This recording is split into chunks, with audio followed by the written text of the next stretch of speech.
Kapamilya Stars, masayang muling magbabalik sa dati nilang Channel 2. Masayang-masayang maraming kapamilya stars sa balitang muli silang mapapanood sa dating tahanan ng ABS-CBN ng Channel 2. Matapos ang ilang taon ng pagbabago at pagharap sa iba't ibang hamon sa industriya ng telebisyon, itinuturing ng marami ang pagbabalik na ito bilang isang bagong simula at tagumpay para sa Kapamilya Network at mga artista nito.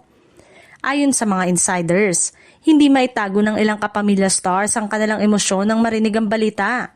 Para sa kanila, ang Channel 2 ay hindi lamang numero sa telebisyon kundi simbolo ng kanilang mga pangarap, unang break at mga proyektong minahal ng sambayan ng Pilipino. Kaya naman espesyal ang pagbabalik na ito sa kanilang mga puso. Dahil sa bagong kasunduan, muling mapapanood ng mas maraming manonood ang mga kilalang kapamilya program sa Free TV. Inaasahang makikinabang dito hindi lamang ang network kundi pati na ang mga artista na muling magkakaroon ng mas malawak na reach at connection sa masa, lalo na sa mga lugar na umaasa pa rin sa tradisyonal na telebisyon. Marami ring fans ang nagpahayag ng tuwa at excitement sa social media. Para sa kanila, parang pag-uwi ang nangyayari. Pagbabalik ng mga paboritong artista at palabas sa channel na kinalakihan nila.